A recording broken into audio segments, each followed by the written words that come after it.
Bonjour à tous et bienvenue sur le CKB Show. Et oui, vous ne rêvez pas, aujourd'hui je parle bien d'un CKB Show et pas d'une capsule du CKB Show parce que devinez quoi, aujourd'hui je suis accompagné de Thomas. Bonjour Thomas, comment vas-tu ? Salut Nico, ça va et toi ? Eh ben écoute, pas mal, hein, comme je disais en préparation, j'ai la chance de vivre en maison, d'avoir un toboggan, avoir une balançoire, donc je m'amuse comme un petit fou.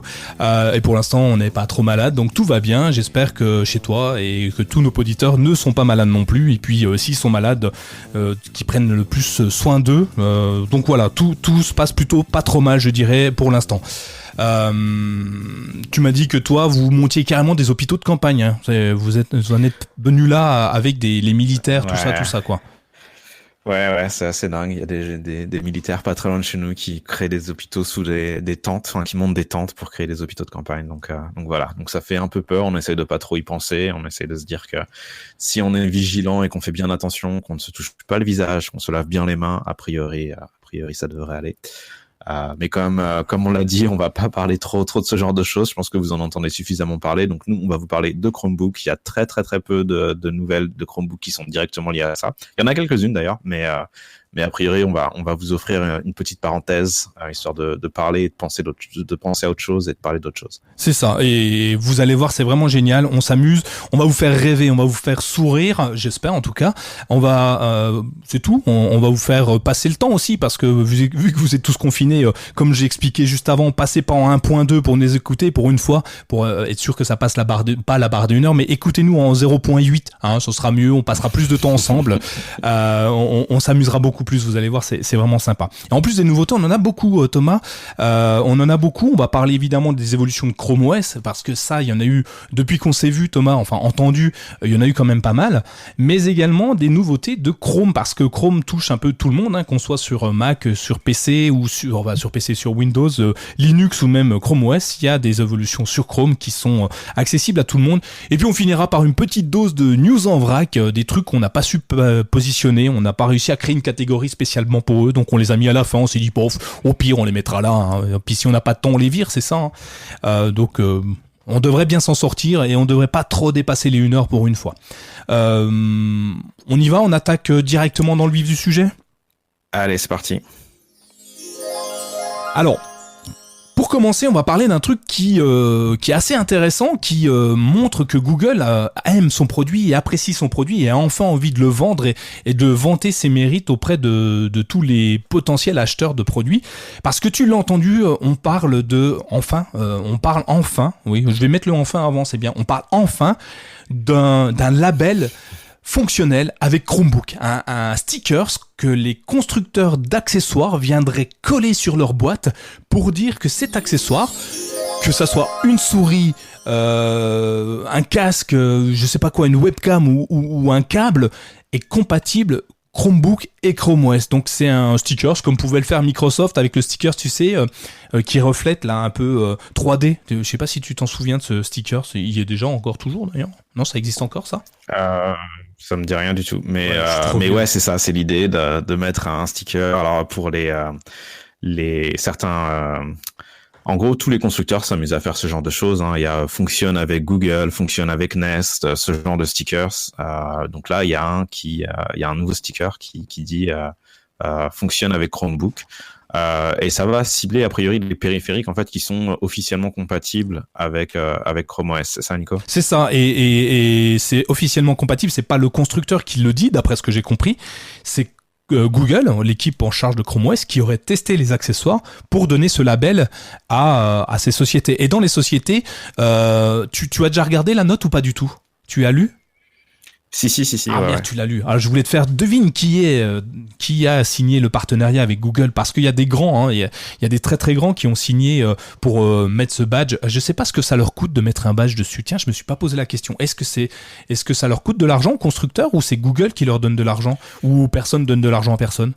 T'as une idée ? Je pense que personne donne d'argent à personne dans ce cas-là. Okay. Mais c'est vrai que ça dépend un petit peu des cas. Dans certains cas, ouais, avoir le label fonctionne avec machin, c'est des fois quelque chose qui est facturé, parce qu'il y a un genre d'accréditation, pas d'accréditation, mais comment est-ce qu'on dit ? de certification, en fait, de programmes de certification qu'il faut suivre. Et donc, du coup, des fois, les applications coûtent de l'argent.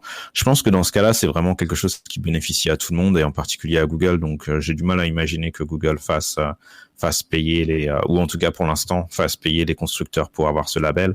Je pense que ça contribue à faire de la pub pour les Chromebooks et à attirer l'attention sur les produits. Donc, je pense que c'est gratuit pour tout le monde. Ok, bon, tant mieux alors, parce que ça veut dire qu'il y en aura encore plein dans l'avenir, il y aura d'autres constructeurs, il y en a déjà pas mal, attendez, je compte 2, 4, 6, 12, 13, 14, 15. Pour l'instant, il y a 15 constructeurs qui sont labellisés compatibles Chromebook, et parmi ces géants, nous avons Logitech, c'est pas un petit quand même, on peut dire que c'est un géant. On a Belkin aussi, moi j'aime bien ces marques-là. On a Anker, une marque plutôt trouvée sur Amazon, je crois, d'ailleurs ils se vendent pas ailleurs. Je suis pas sûr d'ailleurs, mais qui marche très bien. Moi, j'ai pas mal de produits Anker. Je vais pas leur faire de la pub aujourd'hui. J'en fais déjà assez souvent. On a Bridge. Tu sais le clavier homologué Chrome OS avec les touches Chrome OS dessus. J'en avais fait un article qui est super beau. D'ailleurs, je l'ai toujours devant moi. Ouais. C'est avec celui-là que je tape mes articles, qui est labellisé. Ouais, Bridge avec un Y, c'est ça. Ouais, avec un Y. Ouais, un Y stylisé. Il y a une des branches du Y qui est rouge orangé, un truc comme ça. Donc Bridge, d'accord. C'est pas le truc que tu mets dans ta dent, hein, c'est pas un Bridge, c'est ni le jeu de cartes. non, ni pour jouer aux cartes. Ouais. T'imagines un Bridge dans ta dent homologué Chrome OS, tu pourrais accéder à OK Google directement de. Oh, c'est génial. Je suis trop. Donc on n'en est pas là, mais c'est vrai que ça reste une bonne idée, je pense, de mettre ce badge. J'ai dit stickers, pardon, c'est badge en français sur tous les appareils qui supportent Chrome OS. Ouais. Et Chromebook en particulier. C'est une bonne avancée et ça permet enfin, parce que très souvent on me dit tiens, moi je voudrais acheter un câble, est-ce que tu crois qu'il est compatible? On me demande à moi, tu sais, comme si c'était moi le fabricant des fois. Je fais bah écoute, ne l'ayant pas moi-même testé, je ne peux pas te l'assurer, mais en même temps un câble USB, je me dis comme ça à vue de nez, je dirais que c'est compatible, tu vois. Ou une souris, ou enfin on me demande des trucs des fois, j'y réponds quand je peux y répondre. Si c'est un cas, je me mouille pas trop en disant oui. Si c'est un produit que j'ai acheté moi-même, bah évidemment je vais y répondre. Mais voilà, si on me demande si une webcam est compatible, la plupart du temps oui, c'est du plug and play, donc ça fonctionne. Mais peut-être que t'auras pas toutes les fonctionnalités dédiées à cette webcam, genre je sais pas moi, un fond d'écran, un flou extérieur, je sais pas. Là l'avantage c'est qu'en moins on va pouvoir se dire bah moi j'ai un Chromebook. Je sais que cet appareil-là est compatible, je vais pouvoir l'acheter. Et ça va participer aussi à l'engouement, se dire, bah ouais, c'est pas un OS mis à part, c'est pas un truc où on trouve rien. C'est enfin un vrai système d'exploitation qui a pignon sur rue, et les constructeurs d'accessoires qui vont, comme tu le disais, faire monter Chrome OS, Chromebook d'un étage, tout le monde va pouvoir profiter de ça, et c'est plutôt intéressant à mon avis. Moi, je suis content. Quand j'ai eu cette news-là, j'ai presque sauté de joie. D'accord. Presque. Ouais, c'est pas non plus voilà, c'est pas le truc du siècle, c'est juste un stickers, c'est juste un badge, mais c'est vraiment un beau badge. J'en veux un moi. On continue dans l'évolution de Chrome OS. Alors si c'était une évolution, on continue dans ce qui alimente vraiment le système d'exploitation en lui-même. On va obtenir un truc de ouf. Le truc que tout le monde attendait, je te jure, tout le monde l'attendait. Depuis que j'ai un Chromebook, la question la plus récurrente sur My Chromebook, ou les mails que je reçois, c'est j'ai une imprimante, est-ce que je peux imprimer avec mon Chromebook? Et il s'avère que cette question est pas idiote. Tu t'es déjà posé la question, toi? En fait, moi j'utilise Google, comment ça s'appelle, Google Print depuis des années déjà. Donc en fait, je me pose pas trop la question, parce que je me dis que Google Print, quoi qu'il arrive, va toujours marcher. Et en pratique, c'est vrai que ça marche plutôt bien. Donc je t'avoue que globalement, je suis assez. Je sais que c'est un problème pour beaucoup de gens, et je sais que c'est des fois un peu compliqué, mais on va dire que j'ai été assez protégé de ces questions-là. Je suis désolé, je te casse un peu ta. Non, c'est moi. malheureusement, Thomas, c'est moi qui vais te faire du mal aujourd'hui. Google a annoncé il y a 2 mois, je dirais, qu'ils allaient arrêter Google Print. Non, c'est vrai? Ouais, je pas suivi ça. Ouais, Et pourquoi ils font ça alors? Parce qu'ils estiment que maintenant tout le monde a son propre service HP, Epson, Canon et compagnie, ils ont tous des services qui fonctionnent très bien et ils le laissent fonctionner, mais il y aura plus jamais de mise à jour sur Google Print et visiblement ça va disparaître au profit des applications dédiées à l'imprimante directement, enfin au produit imprimante, parce que tu peux la brancher sur enfin maintenant les imprimantes, c'est pas les imprimantes qu'on avait il y a 10 ans où le Wi-Fi dessus, il fallait pas y penser, la connecter à un réseau internet c'était encore moins possible. C'est pas encore mort, hein, je l'utilise toujours, il n'y a pas de signe comme quoi on a déjà mis la clé sous la porte pour Google Print, mais Google l'a quand même annoncé, donc je suis navré, je voulais pas te faire ça, Thomas. C'est pas moi. D'accord. Ouais. Bon bah tant pis alors. Mais bon, ça marche encore. Hein. Je vais utiliser l'app dont tu viens de nous parler. Voilà. Alors, tu vas pouvoir acheter une vraie imprimante normale, quoi, enfin dans le commerce. Et aujourd'hui, tu peux déjà la brancher en USB. Quasiment toutes les imprimantes, tu peux les brancher en USB. Elle fonctionne parfaitement. Par contre, le scanner, c'est pas trop ça. Tu sais, les imprimantes multifonctions, scanner plus imprimante, ça marche pas très bien. Donc il y a des astuces. Hein. Il y a François Beaufort, on en avait parlé, qui avait fait une application scanner pour pouvoir utiliser un scanner sur un Chromebook. Et malheureusement, on peut pas faire grand chose. Hein. On imprime, même si l'application Print a obtenu beaucoup de mises à jour. Hein. Par exemple, on peut faire du recto verso maintenant, ce qu'on pouvait pas faire avant. Maintenant, on peut faire de plus en plus de choses. Mais par exemple, on n'avait pas de retour de l'imprimante. Si tu avais plus d'encre, l'encre rouge. Si tu en avais plus, tu la prenais à ton dépens, quoi. Tu imprimais un document que avec de l'encre rouge, donc il sortait une feuille blanche. Si il y avait du bourrage papier, tu apprenais aussi à ton dépens. Tu voyais que tu lançais des impressions, puis à un moment, il y avait plus de papier, mais il y en avait jamais qui était sorti.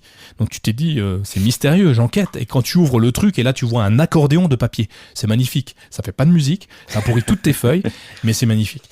Et là, ça sera directement implémenté dans Chrome OS, donc tu auras un système, une application dédiée à l'impression avec toutes ces fonctionnalités qui seront directement implémentées dedans, donc qui vont amener les informations, alors soit à Chrome OS, alors je sais pas encore exactement comment ça va se passer. Ça va l'amener soit à Chrome OS directement, donc tu auras une notification dans le menu d'état, soit ça sera disponible pour les applications des constructeurs d'imprimantes. Je sais pas si c'est clair. Je sais pas encore de quelle façon ça sera fait, mais dans tous les cas, ça va être fait. On peut déjà activer le flag dans la version 82 de Chrome OS en version dev donc. Par contre, dans les autres, pas encore. Donc, on estime à peu près que ça sera dans les versions 82 ou 83, en sachant que c'est pas pour tout de suite. Mais ça arrive et c'est vraiment génial parce que ça remet les Chromebooks au même niveau que les autres systèmes d'exploitation. Ça va leur donner encore un petit peps pour monter et pour prendre des parts de marché aux autres. T'en penses quoi, toi ? Ouais, si, je pense que c'est une bonne idée, en particulier maintenant que Google Print disparaît. Mais non, si, je pense que c'est une bonne idée. C'est un signe de plus de maturité de l'OS, donc c'est très bien. C'est nickel, ouais. Franchement bien. On continue sur les nouveautés parce qu'il y en a beaucoup, alors faut qu'on les donne. Hein. On en a déjà parlé, je crois, peut-être à la Google I.O. de l'année dernière, il me semble, je suis pas sûr. On parle de l'application Live Caption. Tu sais, tu peux l'expliquer toi, Thomas, ou tu veux que je le fasse ? Ouais, non, bien sûr. En fait, en gros, imaginez un peu la capacité de votre... Alors, initialement, ça a été présenté sur Google Pixel en particulier et sur Android, mais ça arrive sur Chrome OS, c'est pour ça qu'on vous en parle aujourd'hui. L'idée, c'est d'être capable en fait d'avoir automatiquement le sous-titrage du contenu que vous êtes en train de regarder.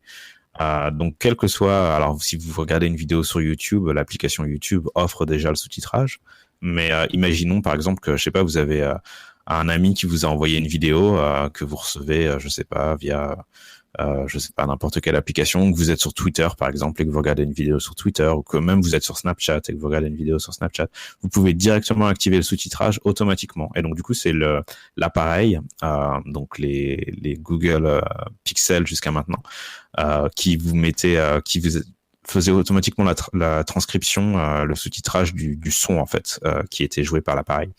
Et donc là, on vous en parle aujourd'hui parce que ça arrive sur Chromebook. C'est ça, Nico? C'est ça. Et ce qui est génial, c'est que, comme tu le dis, ça marche sur toutes les vidéos. Donc vraiment, il n'y a pas un seul système vidéo qui ne sera pas compatible avec ça, parce que c'est en natif dans le Chromebook. Donc dans Chrome et dans le Chromebook. Donc c'est vraiment génial.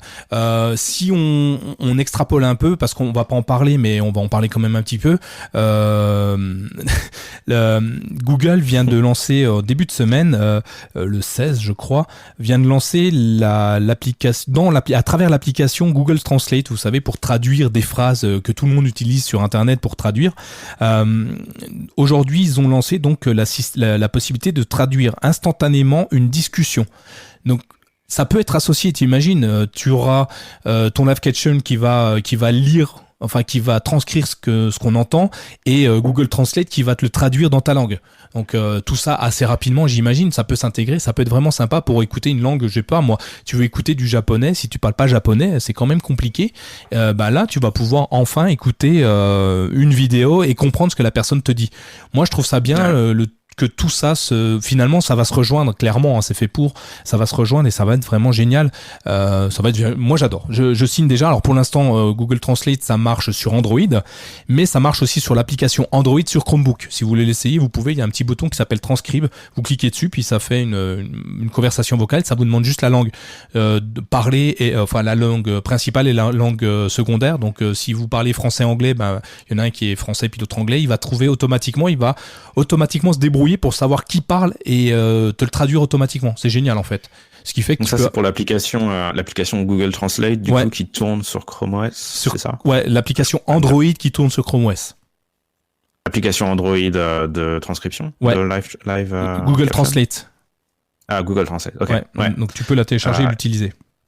D'accord. Et un petit truc que je viens de tester au passage, pendant que tu parlais, je me disais, mais tiens, ça marche pour les vidéos, mais est-ce que ça march aussi pour le contenu audio? Et oui, ça marche aussi pour le contenu audio. Donc, si par exemple, vous voulez quand même avoir les news de Chrome OS et que vous n'avez pas envie d'entendre la voix de ma voix et la voix de Nico, vous pouvez jouer le podcast sur votre application de podcast sur votre téléphone, mettre le son à 0 et activer l'application Live Transcribe. C'est ça, Live Transcribe, et du coup vous retrouvez à avoir les sous-titres qui s'affichent sans avoir le son. C'est quand même dommage de perdre la plus-value du podcast, c'est-à-dire nos voix. Mais bon, tant pis, hein, il y en a qui peuvent faire ça. Tant pis. Donc pour moi, c'est des belles avancées, ça. Enfin, ça marche. Déjà, c'est une avancée pour tout ce qui est accessibilité. On pense pas assez souvent aux personnes qui sont malentendants.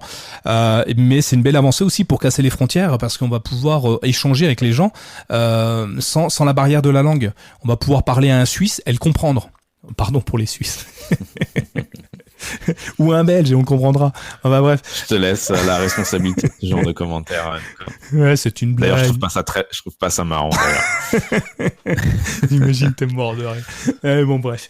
Mais non, mais pour au-delà de la blague, on va pouvoir parler on va pouvoir échanger avec n'importe qui et avoir d'autres idées, savoir ce qui se passe ailleurs sans avoir à craindre de ne pas comprendre ce que l'autre personne va dire. Moi, je trouve ça bien.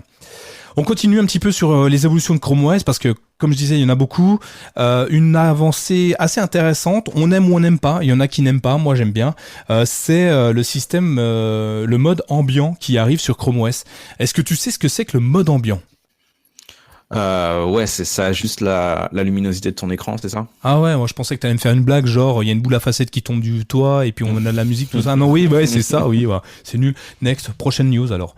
Oui, c'est ça, c'est en fait il y a un capteur dans certains Chromebooks, il y a un capteur de luminosité, pas tous pour l'instant. J'en ai pas en tête à part le Galaxy Book de Samsung qui l'intègre, mais j'imagine que Asus et Acer l'intègrent dans leur haut de gamme. J'ai vraiment pas fait attention à ça. Ça va adapter la luminosité en fonction de la lumière ambiante, effectivement. Si t'es en extérieur, ça va tirer un peu la luminosité. Si t'es en intérieur, il fait sombre, ça va peut-être diminuer un peu la luminosité automatiquement, comme finalement ça le fait sur un autre appareil en fait.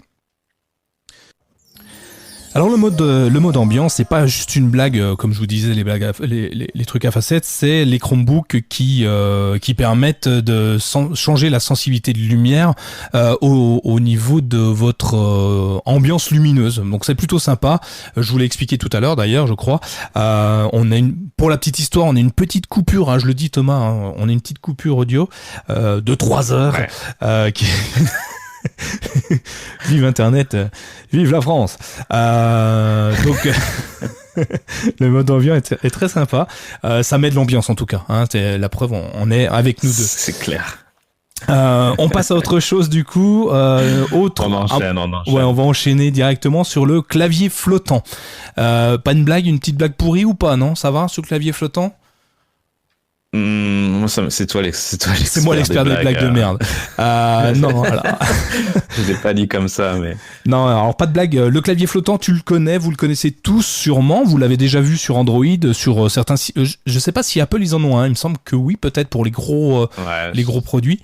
Vous me corrigerez si jamais je me trompe. Alors le clavier flottant, ça permet de déplacer son clavier dans l'écran un peu n'importe où. Donc c'est vachement important sur une tablette, sur un Chromebook, parce que l'écran est assez large. Et du coup, c'est difficile d'aller avec simplement un pouce aller saisir une information. Donc le clavier flottant, vous pouvez le mettre sous votre pouce et via le système de swipe, tu sais, tu glisses entre les lettres et ça va directement te chercher le bon mot avec le swipe. Donc uniquement avec le pouce, tu vas pouvoir le mettre où tu veux sur l'écran pour pouvoir interagir avec ton clavier. Donc ça déjà à la base c'est déjà génial. Je sais pas si ça tu l'utilises régulièrement ou si c'est quelque chose qui t'est complètement indifférent. Si, non, je l'utilise. J'utilise pas forcément beaucoup le clavier flottant, mais si, c'est un truc qui me parle. Et ben alors si ça te parle, tu vas être encore plus ravi parce que aujourd'hui, avec tes gros doigts et avec mes gros doigts, on a des difficultés à taper sur les lettres quand même. Je sais pas si t'as remarqué, c'est tout petit sur un Chromebook et c'est pas forcément super facile à taper sur toutes les lettres. Et ben la bonne nouvelle, c'est qu'on va enfin pouvoir, en appuyant sur l'un des coins, donc il y a 4 coins du clavier flottant, on va pouvoir l'agrandir à notre guise, jusqu'à ce qu'il prenne la totalité du bas de l'écran, comme s'il n'était pas flottant finalement. Et c'est plutôt intéressant parce que ça permet d'avoir un vrai clavier, utilisable en tout cas, et avec la taille qu'on le souhaite. Alors au-delà de nos gros doigts, comme je disais, c'est intéressant pour des gens qui ont des déficits visuels par exemple. Ça peut permettre d'avoir quelque chose de plus large si on le souhaite. Alors pas plus large que le Chromebook, hein, ça c'est pas non plus fait pour agrandir la lettre énormément, mais ça permet déjà d'avoir un clavier moins petit. Donc moi je suis assez fan à nouveau de ça. Je l'utilise peu sur mon Pixel parce que c'est un 3, donc j'ai pas besoin. Par contre sur les Galaxy Note par exemple, c'est des produits c'est un système que j'utilise beaucoup et du coup sur le Chromebook je l'utilise encore plus maintenant quand je peux l'agrandir. Donc c'est pour moi quelque chose de très très intéressant. Pour vous, je sais pas, vous allez me le dire dans les notes de l'émission. En tout cas, vous me laissez un petit commentaire pour me dire ouais j'adore ou non, j'en ai rien à faire, ça me va aussi. Et pour aller dans la même continuité que ça, il faut savoir que on peut aussi depuis quelques temps, mais je sais pas si je l'avais dit, donc je vais le dire maintenant, on peut changer le clavier. On n'est plus obligé de garder uniquement le clavier de Google. Si vous aimez SwiftKey ou peu importe le clavier, vous allez pouvoir choisir votre clavier via le Google Play Store et l'installer à la place de celui qui est d'origine. Donc le clavier tactile, hein, on s'entend bien, n'essayez pas de remplacer votre clavier physique. Donc pour certains ça va être très très intéressant, pour d'autres moins. Moi perso je vais garder le clavier d'origine, à vous de voir ce que vous voulez en faire, mais en tout cas il y a une très très belle énergie autour de ça, il y a une belle évolution.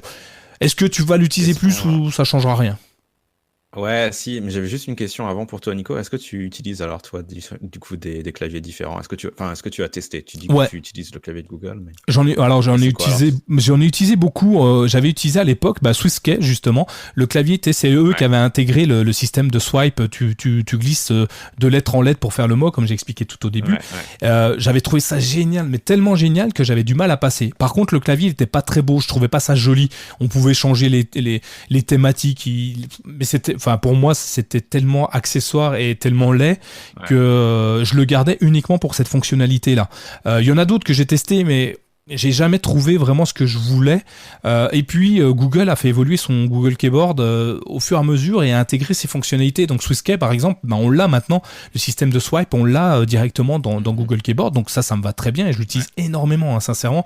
Il y a des gens qui tapent très vite les lettres les unes derrière les autres. Moi, je suis peut-être trop vieux, mais avec un seul doigt, je tape plus vite qu'eux, quoi. En plus avec l'écriture intuitive qui vient m'amener le mot suivant, c'est vraiment génial. Et pour la petite histoire, ce qui est assez amusant, c'est que je l'utilise aussi quand j'écris, alors là ça se voit de temps en temps, mais quand j'écris un article via Google Doc, en fait j'ai accès à ça et des fois je swipe comme ça pour écrire les mots et ça va très très vite, quoi. Donc voilà, j'en ai utilisé d'autres, je reviens à celui-ci. À une période, j'en avais utilisé un parce qu'en fait, il mettait les chiffres au-dessus du clavier. Tu sais, ça t'évitait de passer en numérique, ton clavier numérique. Voilà.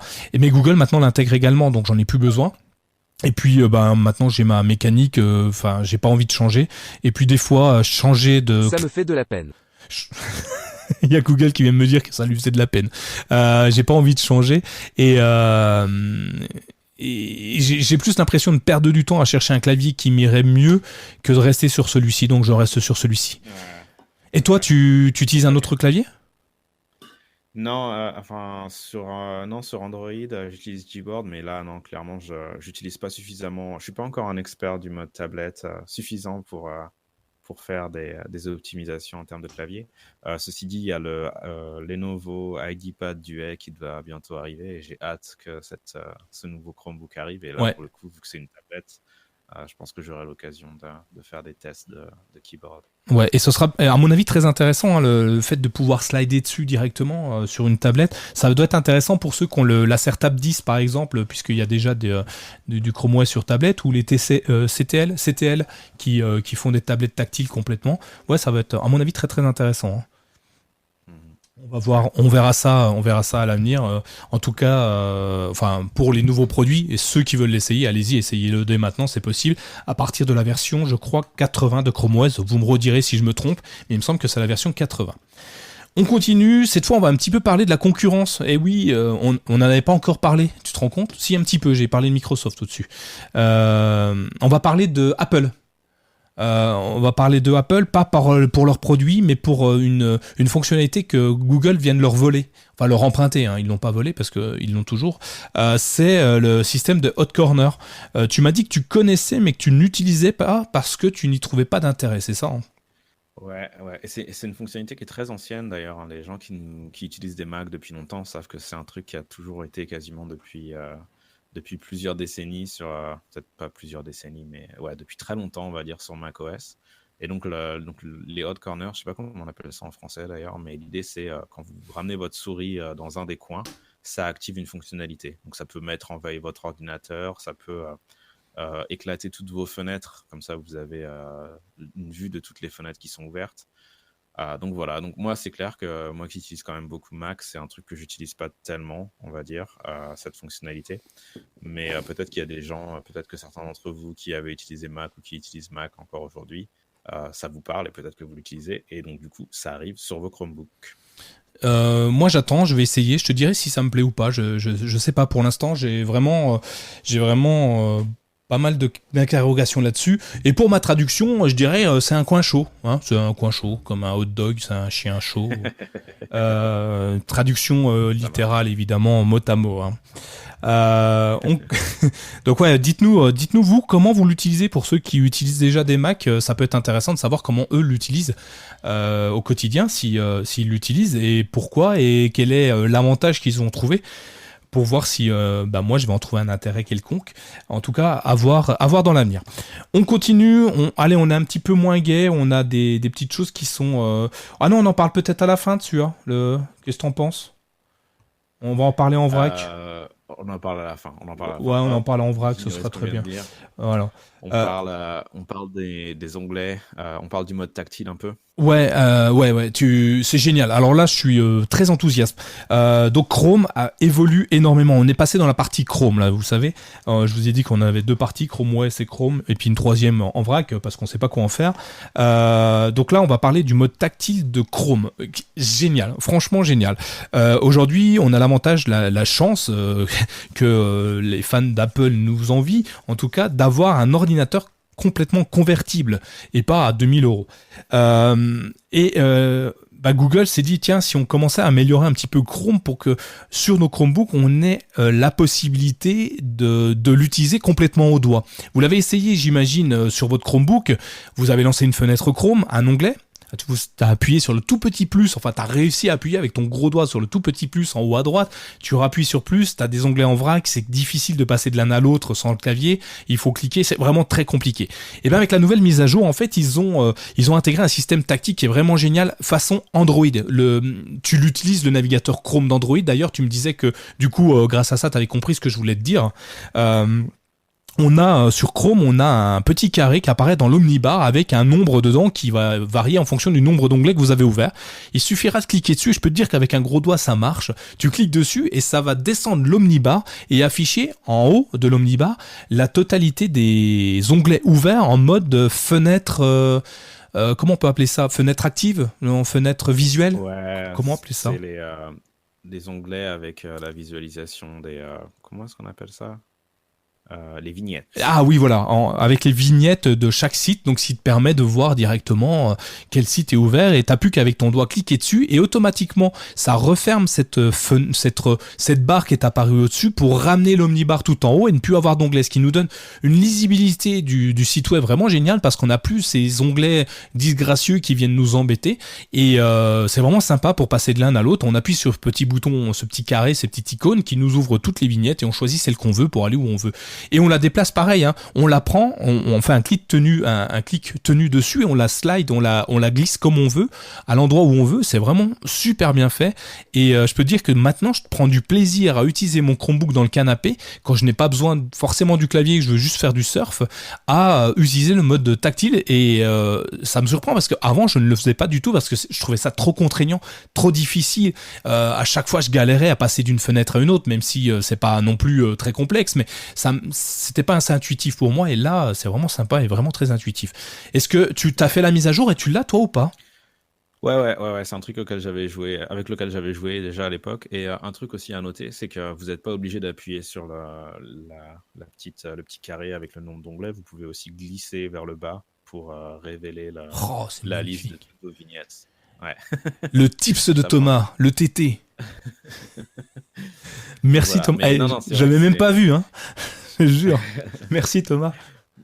De rien, pour une fois que je t'apprends un truc. Ah, mais bien. Mais du coup, c'est vrai que c'est pratique. Et puis, bah oui, encore une fois, moi, j'attends avec impatience. Je pense que ça va commencer à sentir le réchauffer. Mais j'attends avec impatience le nouveau ID Pad. Donc, dès que ce truc-là arrive, je vais pouvoir utiliser Chrome OS en mode tactile beaucoup plus. Et c'est vrai que ça devient un OS qui est sympa à utiliser en mode tactile.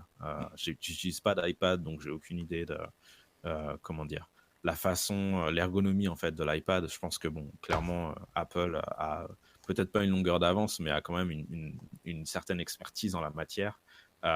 Et bon, Google avec Chrome OS est un peu en train de courir plusieurs lièvres à la fois, avoir à la fois quelque chose qui fonctionne bien sur un laptop, quelque chose qui fonctionne bien même sur une Chromebox, une Chromebit en mode desktop, et puis quelque chose qui fonctionne en tactile. Donc c'est vrai que c'est un petit peu compliqué de tout combiner, mais malgré tout, c'est vrai qu'en termes d'utilisation tactile, Chrome OS est quand même plutôt sympa à utiliser. Ouais, et ça va l'être encore plus dans les prochains mois qui vont venir. Si on continue là-dedans, je vais parler de la barre des extensions avant, si tu veux, Thomas, parce que je trouve que ça va mieux avec finalement. Aujourd'hui, si tu veux pas, c'est pareil, hein, j'ai déjà enchaîné. Aujourd'hui, on télécharge beaucoup d'extensions. Tu es peut-être comme moi, j'en ai une foultitude d'extensions que j'utilise plus ou moins tout le temps. Certaines extensions, j'ai besoin de les avoir, de les voir dans ma barre, et d'autres, j'ai pas besoin en fait. Ça me sert à rien de les voir. Mais aujourd'hui, c'est assez compliqué, donc faut jouer avec le curseur pour faire grandir la barre qui affiche les extensions. Et souvent, quand on en a beaucoup, ça pourrit notre omnibar complètement. On a presque plus de place pour taper l'URL. Alors oui, je vous ai dit que j'en ai beaucoup d'extensions. Je sais pas si c'est ton cas, Thomas. Est-ce que t'en as beaucoup, toi, d'affichés d'extensions? J'en ai moins que toi, je pense. Je sais pas combien t'en as, mais je sais que j'en ai moins que toi. Ouais, j'en teste tellement, des fois j'oublie de les désactiver. Je fais exactement le contraire de ce que je vous dis de faire. Si vous en servez pas, désactivez-la, désinstallez-la. Moi, je les laisse, bêtement, évidemment. Ça me bouffe en ressources terribles. Et en plus, c'est moche. Il y a des icônes partout. À chaque fois, je fais un screenshot pour faire sur my Chromebook, je suis obligé de les masquer. Enfin bref, c'est débile, mais je prends pas le temps de les effacer. Je vais le faire, promis. Là, quand on a fini l'enregistrement, si on arrive un jour à le finir, Thomas, je m'occupe de désinstaller les extensions qui me servent à rien. Donc ma Chrome OS, donc maintenant dans Chrome, va diminuer cette part-là. En fait, par défaut, il ne t'en affichera qu'un seul. C'est une pièce de puzzle grise très claire. Quand tu cliques dessus, elle va te lister les extensions qui sont installées dans ton Chromebook. Donc jusque là, pas grand-chose de nouveau. On savait qu'on pouvait voir les extensions via Chrome // extension au pluriel. Sauf que là, tu as une visu directe sur ça. Donc ça, c'est c'est plutôt intéressant. Tu vas pouvoir les supprimer directement. Il y a un menu en face de chaque extension. Il y a un menu, ces 3 petits points. Tu cliques dessus, tu vas voir la possibilité de les désinstaller, de les désactiver. Tu as la possibilité aussi de voir comment on dit, les autorisations qu'ils ont sur ta navigation, quand tu les autorises à utiliser la webcam, utiliser le JavaScript, enfin tous des trucs comme ça, bah tu vas pouvoir le voir, tu vas pouvoir le désactiver quand tu veux, et surtout la chose qui m'intéresse moi, c'était tu peux les épingler. Donc tu as une petite épingle, tu cliques dessus et elle apparaît automatiquement dans l'omnibar. Ce qui fait que tu peux épingler que celles que tu veux, et t'es pas obligé de toutes les avoir, parce que moi, comme je disais, j'utilise, il y a une extension que j'utilise beaucoup, c'est une extension, bah, j'ai perdu son nom, je l'utilise tellement beaucoup, c'est un système de correcteur orthographique que je paye un petit peu, que voilà, je l'utilise beaucoup, mais j'ai pas besoin de l'avoir en fait, parce qu'elle sert à rien, elle est directement intégrée dans Google Doc, elle est directement intégrée dans mon navigateur, et j'ai pas besoin de l'avoir. Donc celle-là, bah, j'ai pas besoin de l'épingler, elle est cachée, je m'en fiche en fait, elle fait ce qu'elle veut, elle vit sa vie. Par contre, j'en ai une autre, c'est le flux RSS, j'ai un lecteur de flux RSS qui me permet de suivre ma veille tech. J'en ai parlé il y a 2 épisodes en arrière dans une capsule, comment je faisais ma veille tech, donc si vous êtes intéressé par ça, n'hésitez pas à aller y jeter une oreille. Bah celui-là j'en ai besoin parce qu'en fait il y a enfin j'en ai besoin, hein, je vais pas mourir s'il y en a pas, mais il y a une petite bulle avec le nombre de, comment ça s'appelle, de notifications que je n'ai pas lues, les sites internet qui ont envoyé des news et que j'ai pas lu, et c'est ça qui m'alerte en fait. J'ai rien qui sonne ou j'ai pas une notification en bas, c'est celle-là qui m'alerte uniquement, donc celle-là faut que je la vois en fait. Et bah du coup je l'épingle, et du coup là maintenant que j'ai ça, j'ai 3 onglets, 3 extensions d'activer, de visibles. C'est mon flux RSS, c'est Pocket, parce que je mets en, comment dire, je sauvegarde des articles directement dans Pocket pour les lire hors connexion ou pour simplement m'en souvenir. Et puis j'en ai une autre, c'est LastPass pour mes mots de passe. C'est tout ce que j'ai besoin finalement. Voilà. Donc du coup j'en ai plus que 3 au lieu de 300 comme avant. Une bonne chose, tu penses? Je pense que c'est une bonne chose. Ah, c'est bien, je suis content. Ben non, mais le problème, c'est que les extensions, comme tu dis, c'est vraiment facile de les installer et de les oublier. Et du coup, bah alors, comme tu dis, les oublier, c'est pas forcément une très bonne idée parce que ça tourne en tâche de fond et ça te pompe des ressources. Mais aussi, ça te pourrit ta barre de. Enfin, je sais pas comment est-ce qu'on peut appeler ça, la barre où tu as toutes tes informations, à la fois ta recherche, tes bookmarks, etc. etc. Donc oui, je pense que c'est une bonne idée de les cacher et d'afficher uniquement celles dont tu as besoin, mais je pense que assez rapidement, il va falloir que Google, à mon avis, prenne les choses en main et désactive potentiellement, préemptivement les extensions dont tu n'as plus besoin. Mais comment il pourrait faire? Parce qu'il y a des extensions que je n'utilise jamais, que je clique jamais dessus, que je ne regarde même jamais, mais pourtant qui fonctionnent tout le temps. Et j'en ai besoin. J'en ai pas forcément besoin, mais je les utilise quand même. Typiquement, pareil, j'en ai parlé dans l'épisode sur ma veille tech. Je suis les prix de certains produits sur Amazon. J'utilise pas l'extension, je vais juste sur le produit, et à l'intérieur de la fiche du produit, en fait, j'ai une courbe de ces prix depuis que cet article a été mis en ligne. Comment Google peut savoir que je m'en sers pas, en fait, si tu vois ce que je veux dire? Bah, peut-être. Ouais, mais peut-être qu'il pourrait les désactiver et en gros te demander de les réactiver quand tu veux les réactiver, tu vois. Enfin, je sais pas exactement, mais il y aurait peut-être moyen d'être un peu plus intelligent. Tu vois, les mettre. Parce qu'en fait, ces applications, elles tournent toujours en tâche de fond et il faudrait pouvoir les mettre en veille et te dire. Tu sais, un peu comme le Flash plugin à une certaine époque, tu vois. Ouais. En gros, sur Chrome, il te demande en fait, est-ce que ce site ou cette vidéo a besoin de Flash? Est-ce que tu veux activer Flash? Parce que Flash, en fait, va pas automatiquement tourner en tâche de fond pour détecter qu'il y a du contenu Flash à afficher. Il Donc pourrait peut-être qu'il y aurait peut-être, quelque chose à faire. ouais, il pourrait peut-être Ouais. le faire comme le font maintenant Android et iOS, tu sais, quand les applications t'ont demandé des accès. Te redemander régulièrement avec un pop-up, tiens, cette extension te veut faire ça, ça, ça, est-ce que tu veux toujours en avoir Voilà. toi, ça pourrait être ça. Ouais, voilà, c'est ça. Après, est-ce que c'est Ouais. pas chiant dans la durée? Bah, je sais pas, ou peut-être qu'il devrait donner la possibilité, tu vois. Est-ce que tu veux être très agressif en termes de management Ouais. de tes extensions, ou est-ce que tu veux que tout tourne par défaut? Enfin, tu vois, je pense qu'il y a moyen de donner un peu plus de contrôle, même si c'est un peu plus compliqué pour l'utilisateur et que tu as besoin de réfléchir. Encore une fois, les extensions, c'est à la fois génial et en même temps c'est un peu une plaie parce que ça te pompe des ressources, pour certaines ça te pompe des informations personnelles. Mm. Donc voilà.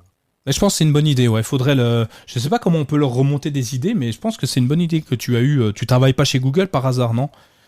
Non, mais je pense qu'ils nous écoutent, hein, de toute Ouais, façon. ouais, ouais. Donc, Bah, de toute façon, j'ai tout à pas mal l'heure, d'idées. il y a mon téléphone qui a répondu à ma question, donc. Voilà. Ouais, ouais, donc. Euh, On continue? on Ou enchaîne, on on enchaîne. enchaîne. On enchaîne sur. Ah, je sais pas où le placer. Je le remonte, je le redescends, je le remonte, le descends. Petite chose, on en avait déjà parlé, je crois, mais je suis pas sûr, Thomas, sur la possibilité d'envoyer un numéro de téléphone depuis ton navigateur Chrome vers ton mobile. Euh, Ouais. Peut-être qu'on l'avait déjà mis, mais j'ai envie d'en reparler un petit coup parce que j'ai une idée. Ah oui, ça m'arrive. Bah, elles sont pas toutes bonnes, hein. Elles sont d'ailleurs pas souvent très bonnes. Voire il y en a pas de bonnes. Bref, mais j'ai une idée quand même. Une idée vaut ce que ça vaut. Donc l'intérêt, c'est vous êtes sur un site web, vous allez sur les pages jaunes pour les Français, vous cliquez sur le numéro de téléphone de votre plombier, il va automatiquement vous envoyer le numéro, ça vous évite de regarder si vous avez mal saisi, bien saisi le numéro avant de composer, et ensuite vous avez juste à composer en appuyant sur la touche verte de votre téléphone. Tu m'as dit que tu t'en servais pour les restaurants, des choses comme ça, je crois. Ouais, exactement.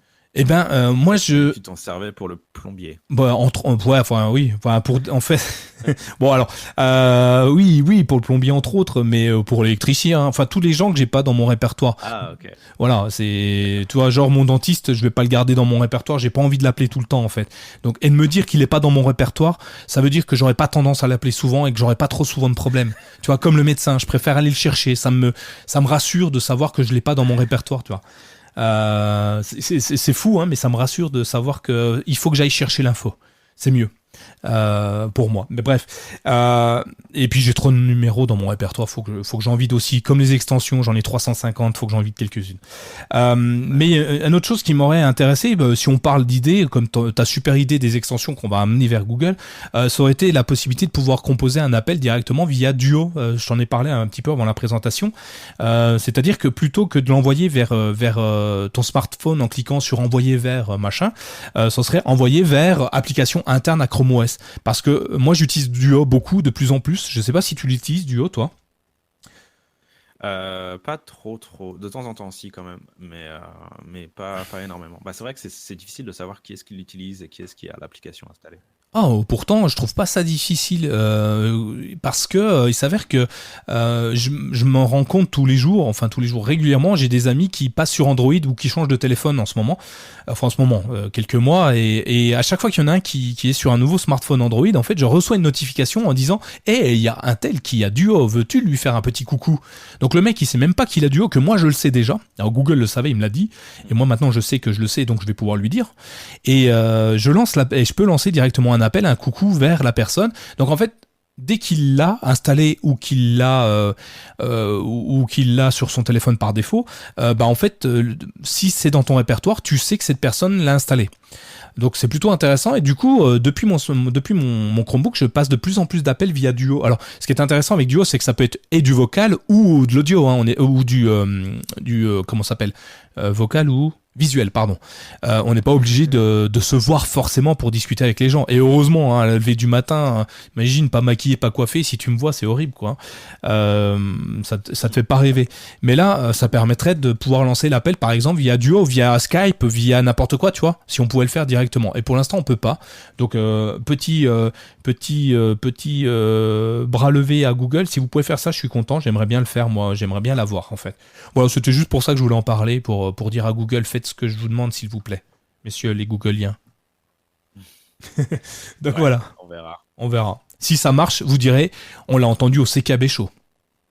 C'était une idée lancée par Nico durant le CKB Show. C'est ça. On enchaîne? On enchaîne avec un autre truc qui t'a plu quand tu l'as découvert. T'as sauté de joie. Je t'ai vu d'ici. Hein.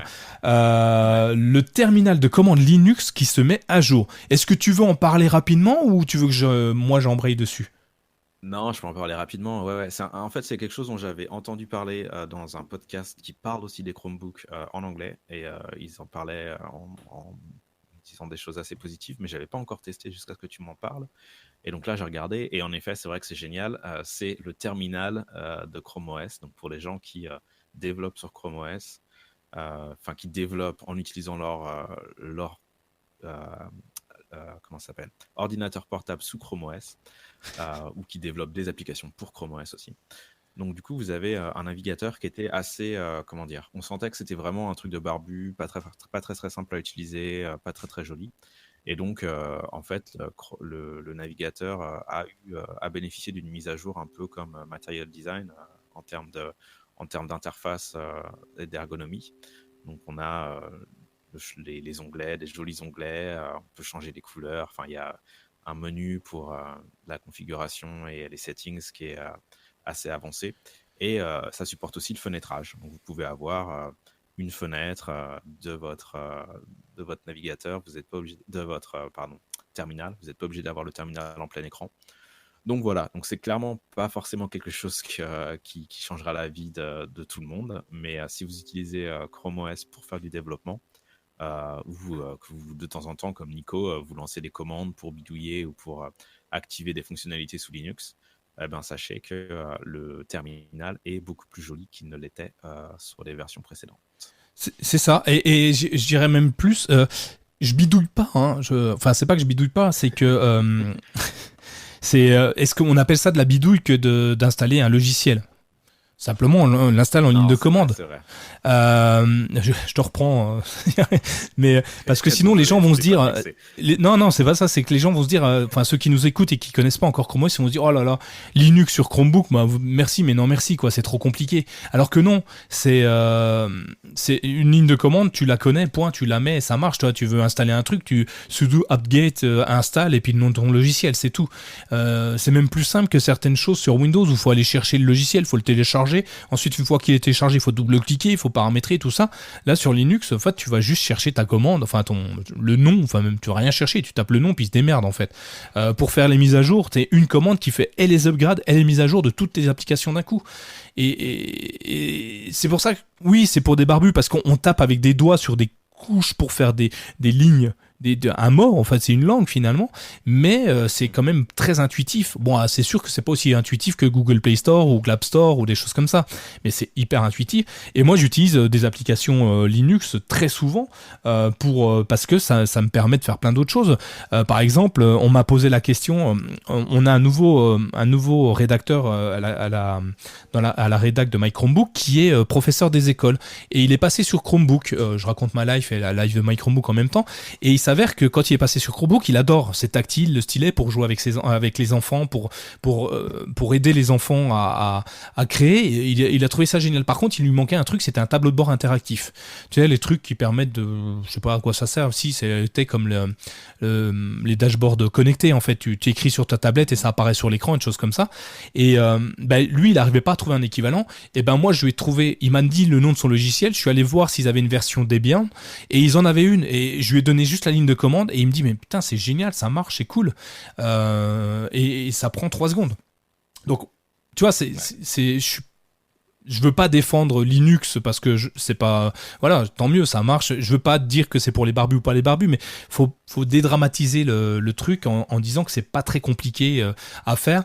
La seule chose qui était chiante entre parenthèses, c'était quand tu voulais, tu vois, moi je vous donne des lignes de commande dans les articles, vous les copiez-coller, vous sélectionnez CTRL-C, on pouvait pas la coller en faisant un CTRL-V. C'est débile. Il fallait faire un clic droit en fait. Et certains ne savent pas faire le clic droit sur un trackpad de Chromebook, parce que s'il faut appuyer avec 2 doigts en simultané sur le trackpad, et dans les paramètres setting, les paramètres du terminal, maintenant tu peux choisir de créer des raccourcis, dont le CTRL-C, CTRL-V.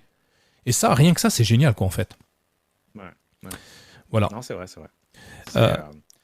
C'est plutôt sympa. C'était là encore un truc qui était un petit peu à la traîne et donc il le ramène à des niveaux d'utilisation qui sont un peu meilleurs, on va dire. Ouais, non mais vraiment bien. Voilà, c'est tout ce que je voulais dire dessus. J'ai pas à le défendre, mais il y en a, j'ai vu qu'ils mettaient des fonds d'écran orange. C'est ok, super. Ça change rien. Le fait que ça soit bleu ou orange, peut-être pour ceux qui ont des difficultés avec certaines couleurs, pourquoi pas, mais en soi, ça change rien au fonctionnement. Le fait d'avoir le multi-onglet, les raccourcis, ça c'est vraiment intéressant. Et je vous invite à, si vous avez activé Linux sur votre Chromebook, allez voir ce que ça donne. C'est plutôt sympa, hein. C'est bien. Et quand ça plante, tiens d'ailleurs, quand il plante, avant, quand Linux plantait, parce que ça arrivait sur Chromebook, j'étais obligé d'éteindre complètement mon Chromebook, le rallumer pour que ça fonctionne. Voire dans les cas les plus les plus graves, il fallait que je désinstalle Linux et que je le réinstalle. Alors tu vas me dire que c'était du coup ouais là c'est pour les barbus. Et ben avec la nouvelle version quand il plante, en fait tu peux le relancer le terminal, ce qui n'était pas le cas avant, tu peux relancer le terminal et il te dit il s'est mal terminé, voulez-vous redémarrer le terminal? Et là tu as juste à dire D'accord. oui, ce qui n'était pas le cas avant. Ok. Donc tu vois c'est Ah, c'est pas mal. ils rendent plus accessible encore le truc. D'accord. Ouh, j'ai bien défendu Linux, je suis content. On passe aux news en vrac parce qu'on en a encore quelques-unes. Puis là, ben, je sais pas où on est bien aux 1 heure, je pense. Ouais, on arrive à 1 heure, ouais, on va essayer d'enchaîner Voilà. et de terminer, de se rapprocher gentiment de la fin de l'épisode. Très très rapidement, donc ouais, Covid-19, Covid-19, comme on dit en français. Tout le monde est au courant et donc du coup, bah, toutes les conférences sont annulées les unes après les autres. Donc Google I.O. Forcément a été annulé. Donc comme je te disais en préparant l'émission de Nico, c'était la première fois en, je sais pas, 9 ans maintenant que j'avais pas réussi à avoir de tickets cette année. Donc, du coup, on va dire que de ce point de vue-là, ça se goupille bien. Non, faut pas dire ça quand même. Mais c'est vrai que, bah oui, malheureusement, Google I.O. n'aura pas lieu cette année. Donc, ce sera probablement remplacé par des sessions en streaming et des vidéos. Mais voilà. Il n'y aura pas la même ambiance que d'habitude et donc ce sera probablement un petit peu différent, mais il y aura quand même, à mon avis, des annonces qui seront faites. Ouais. Ouais, alors pour moi, perso, vu que j'en ai jamais fait en live, ça sera la même ambiance, je pense.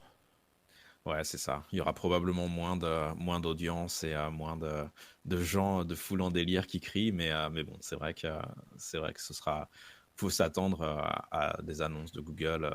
Donc ce sera autour du mois de mai. Alors je sais pas, peut-être qu'ils vont se dire, bah du coup on va comment dire, faire toutes nos annonces, mais pas forcément les grouper sur une journée, mais les faire durer un peu plus longtemps.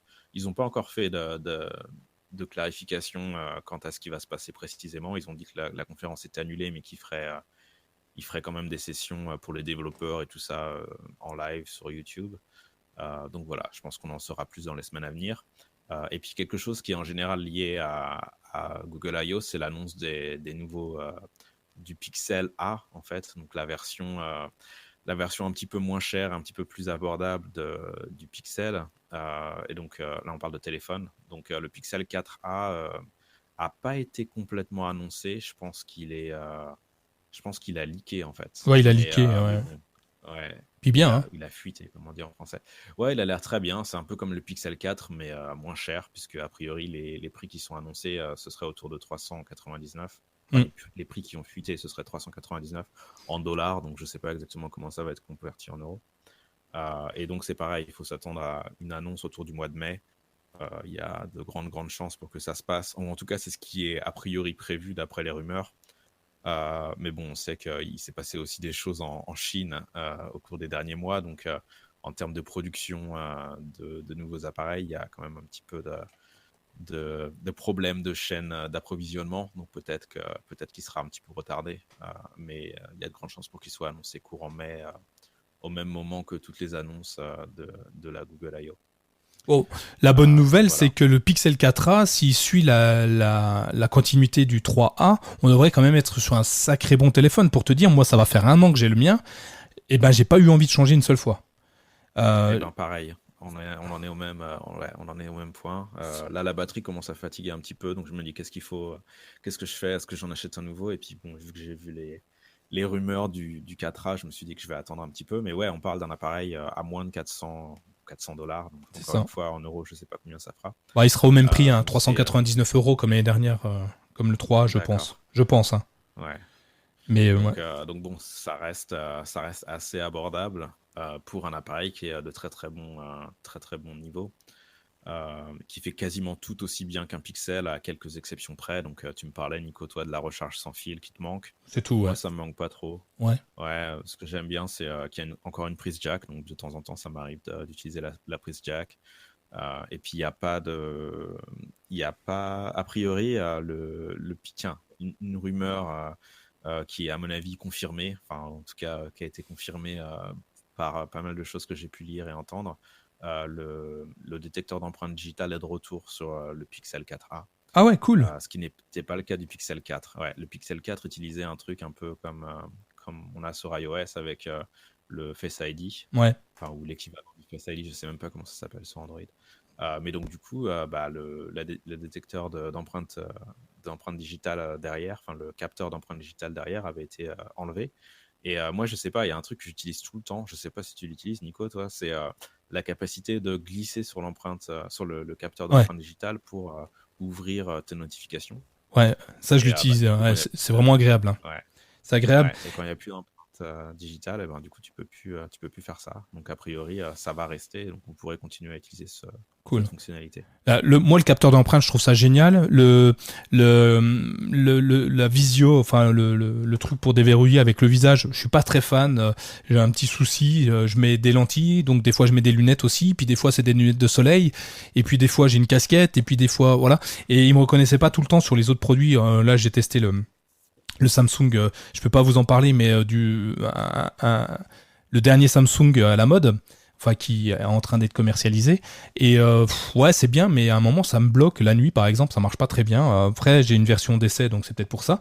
Le capteur d'empreinte, j'adore ça. Ça me permet de payer, être presque en sécurité quand je fais du Google Pay, comme on appelle, du paiement sans contact, parce que faut que j'ai laissé la double authentification. Faut pas uniquement qu'il soit déverrouillé mon téléphone, faut aussi que j'appuie mon empreinte dessus.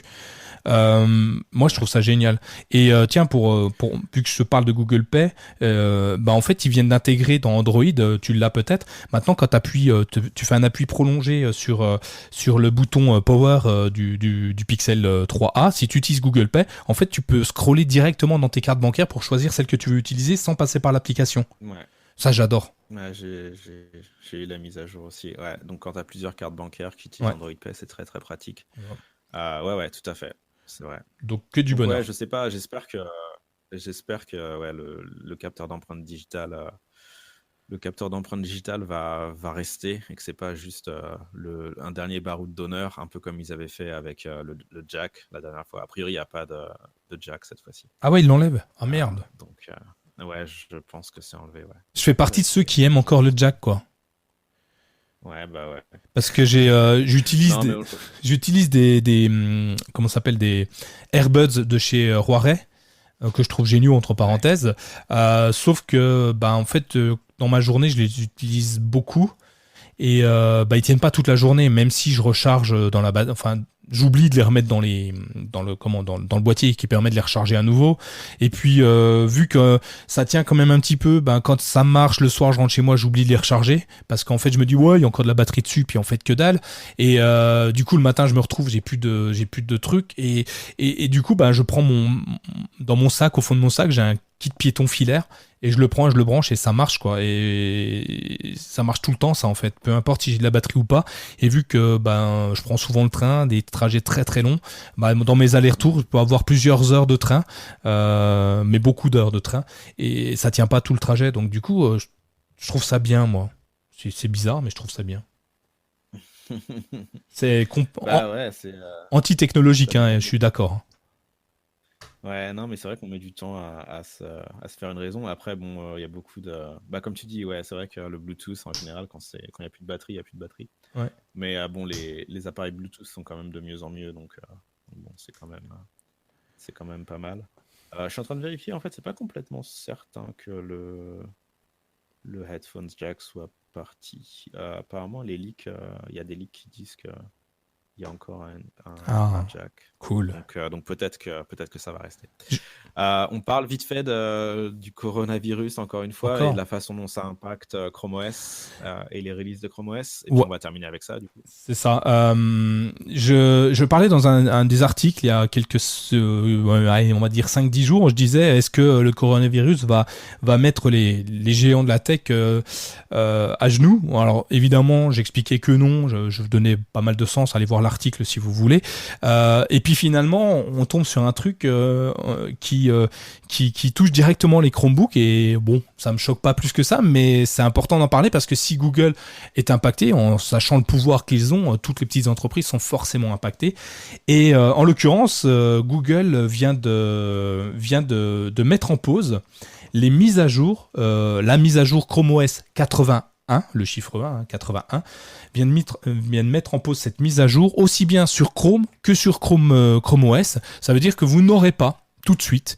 Les mises à jour, elles étaient prévues pour mardi prochain, le 24 je crois, ou 25. Elles étaient prévues pour mardi prochain et Google a annoncé qu'il renonçait à la mise à jour pour le moment de cet OS ou de ce navigateur parce que le coronavirus fait que les gens sont en télétravail. Et Thomas, toi qui es en télétravail, tu m'as expliqué pourquoi ça impacte les gens, parce que pour moi, je me disais le télétravail c'est génial, on avance mieux, on n'a pas notre patron sur le dos tout le temps, il n'y a pas le collègue qui vient nous emmerder avec hey, tu viens boire un café, puis l'autre qui vient hey, tu fumes, hey, t'as un chewing-gum, hey, arrêtez de m'emmerder, je travaille. Mais tu m'as dit que non, en fait ça marchait pas comme ça. Bah ouais, en fait, apparemment, Google, et c'est le cas de beaucoup de tech companies ici, en fait, estiment que le coronavirus va avoir un impact assez négatif sur leur productivité et la productivité des employés, en fait. Et par exemple, en gros, et la raison, elle est assez simple. C'est pas tellement de travailler à distance, parce que comme tu dis, finalement, on peut le faire et on le fait assez régulièrement. Le problème, c'est plutôt, les écoles sont fermées, c'est compliqué pour les gens qui ont des enfants de réussir à faire garder les enfants. Assez rapidement, malheureusement, il va aussi y avoir prendre soin de la santé des proches, de nos proches. Désolé de plomber un peu l'ambiance, mais c'est des choses qui vont probablement arriver assez rapidement. Et donc, du coup, faut s'attendre à avoir une disponibilité des collaborateurs qui sera pas au même niveau que ce dont on a l'habitude. Et donc, en parallèle, Chrome en particulier, c'est pas comme un opérateur, téléphonique ou un opérateur mobile ou télécom, dans le sens où c'est quasiment essentiel pour une société. Mais ça fournit tout un tas de services qui sont quand même très très importants en ces temps un peu compliqués. Et donc l'approche de Google au sujet de Chrome OS, c'est de se dire, bon, Chrome aujourd'hui c'est quand même stable, c'est utilisé par beaucoup de gens, c'est très utile pour travailler, pour un peu tout. Et donc, on ne va pas prendre le risque de lancer des fonctionnalités qui n'auraient pas pu être testées de la même façon ou de façon aussi on va dire, pointues qu'elles ne le sont d'habitude. Et donc, du coup, on va se focaliser sur les mises à jour essentielles, sur les mises à jour de sécurité, les mises à jour de stabilité. Et tout ce qui est nouvelles fonctionnalités, on va les mettre de côté pour l'instant et ralentir la publication de mise à jour de Chrome. Donc, voilà un petit peu ce qui se passe. Voilà, donc rien de grave, hein, c'est juste, on attend un petit peu pour les prochaines mises à jour, mais en tout cas les les mises à jour de sécurité seront bien faites, donc n'ayez pas peur. Si vous avez quand même une notification, redémarrez votre Chromebook car il y a une mise à jour, faites-le. C'est pour votre bien que c'est fait, pour éviter qu'un autre problème vienne vous entacher cette belle journée ensoleillée. Enfin voilà, bon, je crois qu'on a fait le tour, Thomas. Je pense que oui. Ouais. Une petite dernière chose, enfin avant-dernière chose à dire, tu l'as pas vu parce que... Ah si, tu l'as vu, bah si Thomas, tu l'as vu, on peut maintenant nous laisser des messages vocaux, tu l'as vu puisque tu m'en as laissé un. Donc vous sur le site de Anchor, vous avez la possibilité de cliquer sur laisser un message vocal de quoi 15-30 secondes je crois. Et nous poser des questions. Donc comme tu l'as fait Thomas, j'ai essayé d'y répondre. D'ailleurs, j'espère que t'as eu le temps d'écouter l'épisode ou pas ? Peut-être pas encore. Écoutez l'épisode, mais je vais le faire tout de suite dès qu'on a fini. Voilà. Et est-ce que j'ai répondu à tes questions ? Bah c'est toi qui me le diras, hein, puisque je répondais à ta question. Que débile d'ailleurs, on se passe pas des. Écoutez pourquoi elle est débile sa question. C'est la capsule juste avant, la capsule de la semaine dernière. Mais laissez-nous vos questions, vous avez une problématique ou une interrogation sur un système, sur une application, sur une façon de travailler, sur comment brancher votre imprimante, ou peu importe ce que vous voulez. Vous pouvez nous laisser un petit message vocal ou nous dire juste merci, hein, un petit merci, je serais content de le passer pour que tout le monde l'entende dans le prochain chez KB Show. Pour ceux qui veulent pas aller sur Anchor pour laisser le message, j'ai fait la même chose sur My Chromebook. Sur la droite de My Chromebook, vous avez un petit onglet bleu, je crois, dans mes souvenirs, et vous pouvez laisser un message par ici. Donc en fait, il y a deux moyens de nous laisser les messages vocaux, et on se ferait un plaisir de les écouter, on se fera un plaisir d'y répondre, si on peut y répondre, s'il y a réponse à donner. Et puis voilà, donc moi ça m'a fait plaisir que tu sois le premier Thomas à tester le truc, c'était sympa. C'était compliqué à laisser le message ou pas ? Non, c'était. Alors sur Anchor, t'es obligé de te créer un compte. Donc ça, Ah, c'est pas forcément très pas pratique. cool. Alors, Mais, utilisez ouais. l'autre alors sur My Chromebook, en fait, à droite, laissez un message. Il n'y a pas besoin de se laisser de compte. C'est moi qui ai créé un compte. J'ai un répondeur de quelques minutes. Il peut être saturé. Hein. J'ai le droit qu'à 60 minutes. Avant qu'on me laisse 60 minutes de message, je pense que il va me laisser un peu de marge. Mais vous pouvez nous laisser un message. Et puis, si on peut vous y répondre, on y répondra. Et cette fois, il n'y a rien à faire. Il faut juste autoriser l'accès au micro parce qu'il faut bien laisser. C'est de l'audio, donc il faut bien laisser l'accès au micro à l'application pour que je puisse vous entendre. Parce que sinon, ça fait un bruit sourd. Il y a quelqu'un qui m'a laissé un message qui n'a pas activé le micro et du coup je ne sais pas ce qu'il voulait me dire, donc si cette personne nous écoute à nouveau, n'hésitez pas à refaire la demande. Dernière chose, on en parle tout le temps, c'est un fil conducteur, le CKB Show est complètement libre, gratuit, et parce qu'il est gratuit, on s'amuse, on n'a pas de pression, mais si on arrive à le faire, à le continuer, comme je vous l'explique dans toutes les capsules, c'est parce qu'en fait il est soutenu par un financement participatif et je remercie à nouveau tous les tipeurs en fait, parce qu'on utilise Tipeee, qui nous laisse 1 euro par-ci par-là pour nous aider, nous encourager à continuer à travailler, à échanger avec Thomas et à vous apporter notre savoir, nos blagues débiles et tout notre vision future de Chrome OS et du marché de la tech. Donc n'hésitez pas, si vous voulez nous remercier, nous faire un petit geste, vous pouvez donner 1 euro jusqu'à autant que vous voulez. Ça peut être régulier, ça peut être une fois, ça peut être mensuel. Vous faites ce que vous voulez. J'ai rien mis. Vous faites ce que vous voulez. C'est vous qui décidez. Et puis voilà. Donc c'est tout ce que je voulais dire. Moi, j'ai plus rien à dire, Thomas. Si ce n'est merci d'avoir subi ces 3 heures d'enregistrement avec moi, Thomas, parce que ça fut long, ce fut compliqué, mais ce fut. C'est déjà bien.